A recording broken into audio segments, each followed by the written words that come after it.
film was a Russian film? It was, yeah, it was a Russian film, yeah. In Spanish, though. Yeah, in Spanish, yeah. Well, right away, the premise of having 24 hours, it was like this classic romantic idea of like, you know, unfulfilled love. So that was exciting to begin with. But generally, the first thing that struck me as soon as we started with them, facing the camera, going backwards, or going down the escalator, what's this thing called? The what? Movator. Facing us, it was interesting, and from then on I found that visually it was really interesting. The cinematography was amazing, and I don't know the first thing about cinematography, but just visually there seemed to be so many different techniques used, like a million different visual techniques to convey emotion, and it was like very sad story in a way, or at least emotional, because when they're on the movator facing us, to me right away it was like you have the end in mind, and it's like there is this romantic, exciting idea, and you know, we knew it was kind of, there's like a lot of sexual feelings in there too, but there's an end in mind, and you know that human nature is to want more of a good thing, and there's this, you know, romantic idea and unfulfillment and the possibility and all of these things, but it was really quite sad, and I found that without words it almost could have been a silent film, because just the visuals took you through different emotions, or at least took me through emotions. Yeah, great comments. It's interesting that you said it could have been a silent film, because there was so much dialogue in this film. And I love the way they did the subtitles. I thought that was kind of a cool, I'm surprised more films don't do that for subtitles when they go to different countries. Yeah, I just thought it was like a strange, like it's a fun proposition, like 24 hours, we don't have to know anything about each other, we'll just have fun.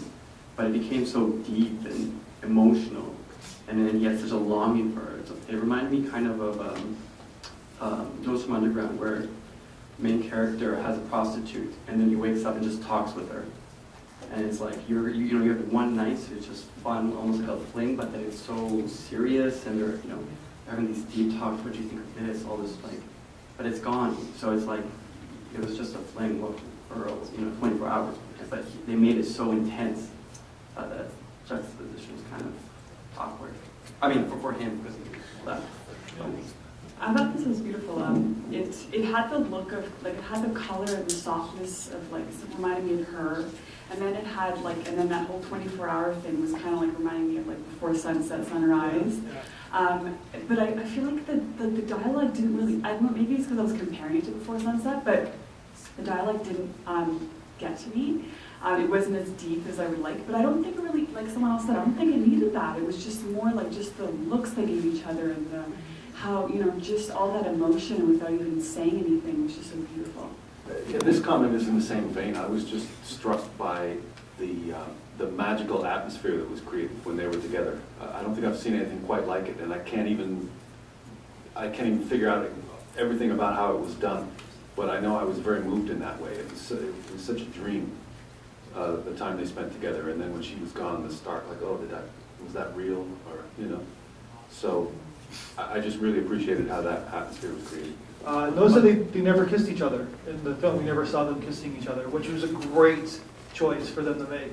What I thought was interesting is it's a Russian film, maybe a Russian filmmaker, but yet it was in Spanish. I thought that was rather different. It's set in the Florida Keys, so yes. Because usually when we put down it's where they finish the film, like say Hollywood films that's filmed in Toronto. Obviously, it's an American film. I thought stylistically it was beautiful. There were bits in there where it almost to me seemed like a perfume ad. You have interesting enough where you have the close-up of him going through his hair and everything. So visually, I thought it was great. One line that I absolutely loved from this movie is at the end, where she says, "I'm not who you think I am," and to me that just encompassed the entire film. It's a fantasy, where it's so easy to project all your hopes and dreams onto a person, especially when you know it's going to end, to make it your own little fantasy, like, yes, here's this person, it was perfect, and it'll never have to be tested, because it's all going to be over, so it can be this perfect moment. And I think at the end where he moved her bobby pin, and then he moved it back to the exact same place, as in, like, that's it. It cannot get any better than this. So I'm just gonna stop and keep it exactly as it is, so it's like that in my memory or in his memory. Yeah, this is kind of a cool film, and it's like has that kind of open-ended ending as well.